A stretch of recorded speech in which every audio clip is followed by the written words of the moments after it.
تو اس مطلب کے متعلق جناب سیدہ نے جو گفتگو کی ہے، فرمایا ہے کہ ابتدع الاشیاء لا من شیء، اللہ نے اشیاء کو خلق کیا ہے، یعنی عدم سے وجود دیا ہے، کسی چیز سے نہیں، کسی چیز سے نہیں بنایا ہے۔ یعنی اللہ کے علاوہ کوئی بناتا ہے کوئی چیز تو وہ کسی چیز سے بناتا ہے۔ جو کسی چیز سے بھی چیز بنا لیتا، کسی چیز کے بغیر ہوتے ہوئے چیز بنا لیتا ہے، وہ صرف اللہ تعالیٰ کی ذات ہے کہ کوئی چیز نہ ہو اور چیز بنا لے۔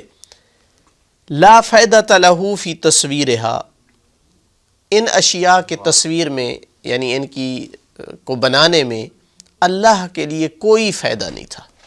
یعنی اس بات کی نفی کر دی کہ پروردگار کو کوئی، اس کی ذات کو کوئی فائدہ تھا، ورنہ لازم آئے گا کہ اللہ تعالیٰ محتاج ہے، وہ مخلوق کو خلق کر کے کوئی فائدہ حاصل کرنا چاہتا ہے جو نہیں کر سکتا تھا مخلوق کو خلق کیے بغیر، تو اس بات کی نفی کر دی۔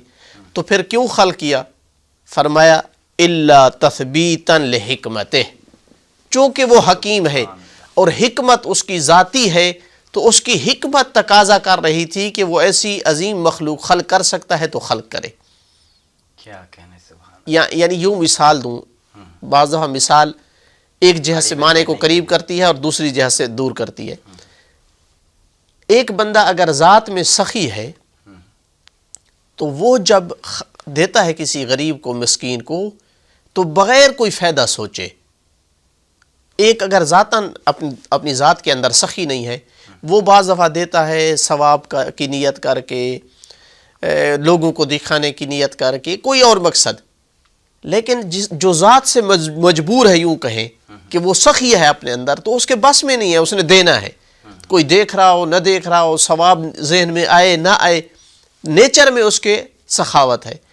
تو جناب سیدہ فرماتی ہیں کہ اللہ کی ذات حکیم تھی، اس کی حکمت کا تقاضا تھا کہ وہ خلق کرے۔ تو یہاں پھر یہ نہ کہا جائے کہ اس نے کیوں خلق کیا، اس کا کیا ہدف تھا اس کے پیچھے، چونکہ اس کی ذات کا تقاضا تھا کہ وہ خلق کرے۔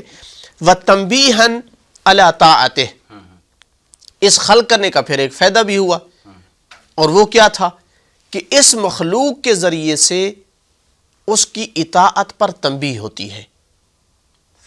یعنی کتنے لوگ اللہ کی، کتنی مخلوقات اللہ کی خلق کو دیکھ کر اللہ کی اطاعت کرتے ہیں کہ کتنا وہ حکیم ہے، کتنا وہ قادر مطلق ہے، کتنا وہ بڑا عالم ہے جس نے اتنی بڑی مخلوق خلق کی ہے۔ تو یہ اللہ کی مخلوق کا پایا جانا اللہ کی اطاعت کا موجب بنتی ہے۔ اور کیا فائدہ ہے اس کا؟ وَإِظْهَارًا لِقُدْرَتِهِ، چونکہ قادر تھا تو قدرت کے ظاہر ہونے کا لازمہ تھا کہ وہ مخلوق خلق کرے، تو گویا اس کی ذات کا تقاضا تھا، کوئی اور علیحدہ ہدف نہیں تھا، کوئی اور فائدہ جدا نہیں تھا۔ اس کی ذات ایسی تھی، ایسی کامل ذات تھی قدرت کے حوالے سے، حکمت کے حوالے سے، جس کا تقاضا تھا کہ وہ مخلوق کو خلق کرے۔